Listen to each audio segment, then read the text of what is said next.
Ya. Nazel. Ya. Kini nama anak tuh kini wak ambil di pikiran, hilang di pikiran tuh. Siapa nama anak? Dengar lah. Nah. Nama muda tuh kini wak ambil tuh gini. Hilang di pikiran dah. Siapa nama? Tak ingat lah. Nggak. Berarti tidak ingat lah. Nggak. Nama anak tak ingat lah. Nama anak seorang tak ingat kan awak yang makin nama ya. Iya. Tak ingat kan? Nggak. Berarti ikulah nih kitchen pukau lah. Ilmu pukau. Aku nama anak lihat dah. Siapa nama anak? Nazel. Aku nama muda lihat. Siam. Kini suara kan misalkan. Iya. Kini suara ambil kini. Siapa nama? Bisu. Tak suara ya? Aku suara lihat. Cuma ngecek. Baik sahabat semua, sebelum melanjutkan menonton video ini, silakan di subscribe channel saya ini dan diklik ikon loncengnya. Terima kasih. Baik sahabat semua, ketemu lagi dengan saya di sini. Assalamualaikum warahmatullahi wabarakatuh. Sahabat, seperti biasa saya ngopi dulu. Bismillahirrahmanirrahim.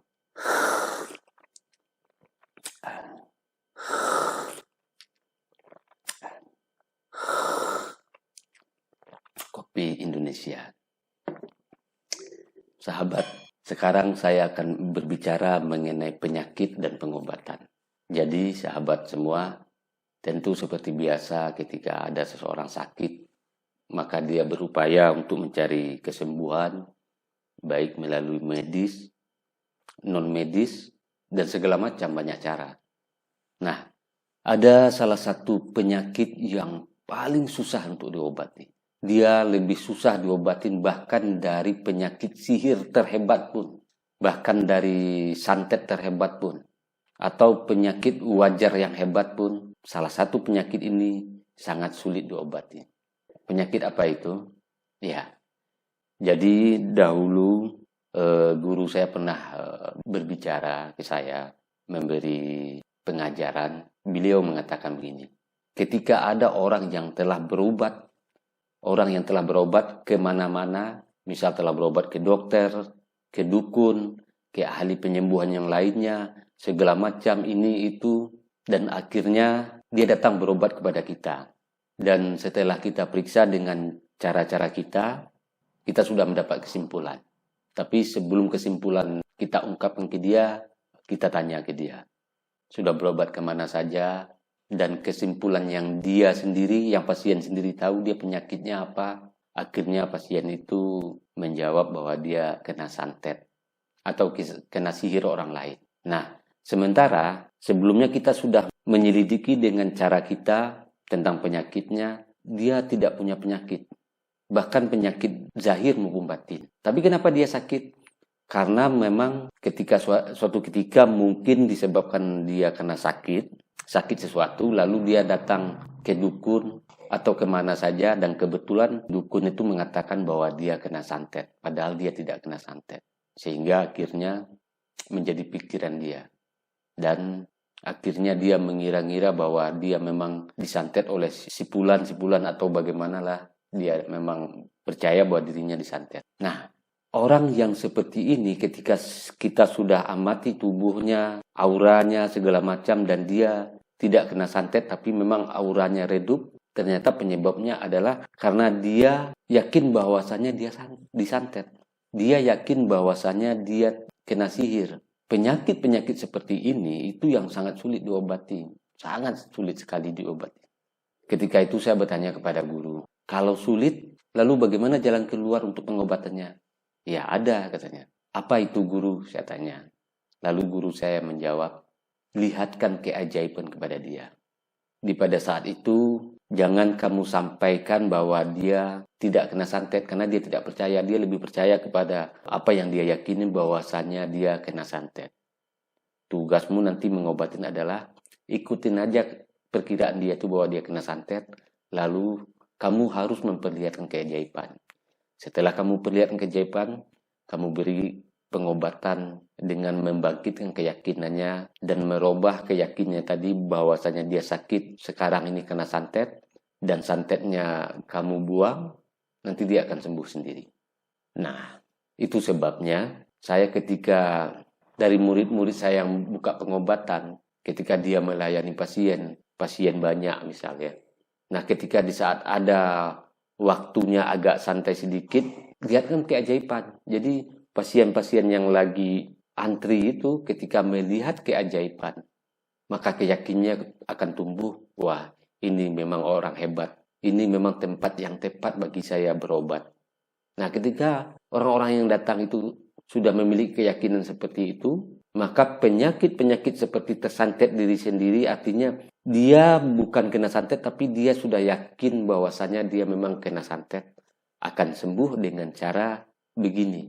Itu sebabnya beberapa murid saya suruh untuk melakukan permainan ketika mengobati. Ya, contohnya seperti ini. Kita baca dulu.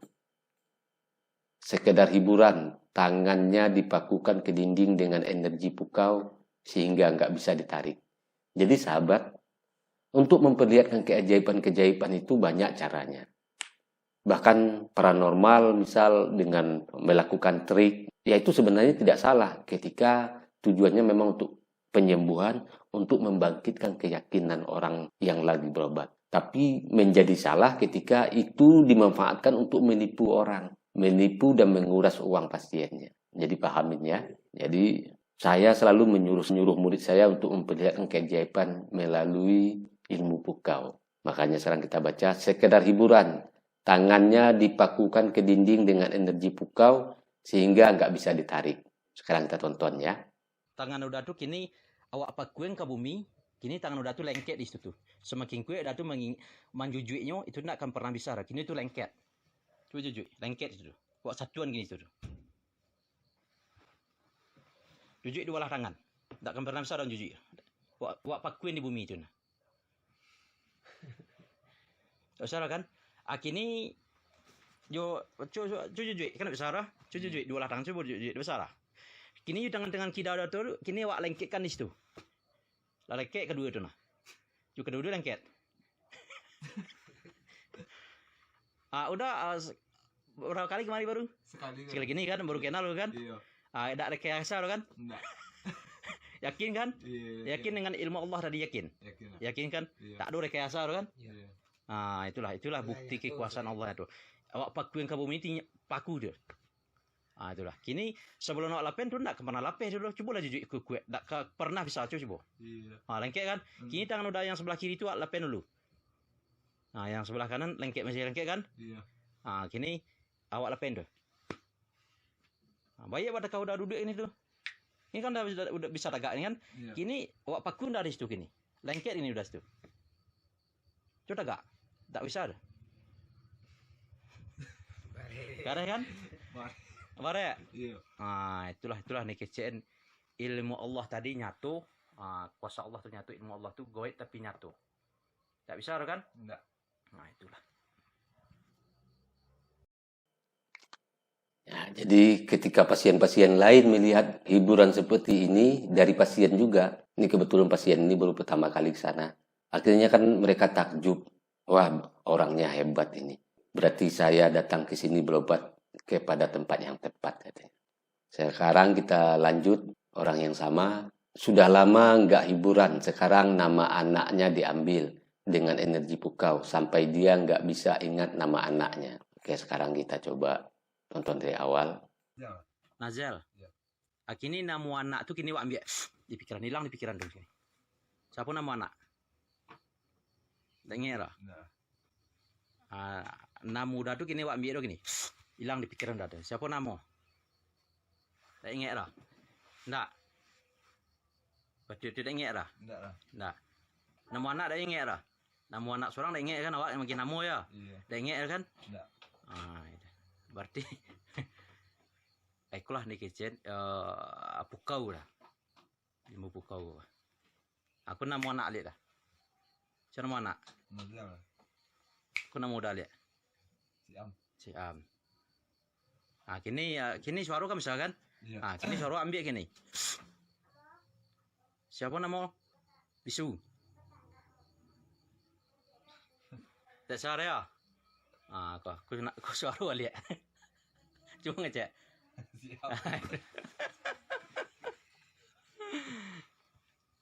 Aku hiburan gue dah. Aku jangan dijedak bagian nak dah. Jadi demikian sahabat, dengan memperlihatkan keajaiban atau kebesaran Allah dari pengetahuan yang kita punya, itu akan membuat pasien-pasien kita takjub dan akhirnya menjadi yakin.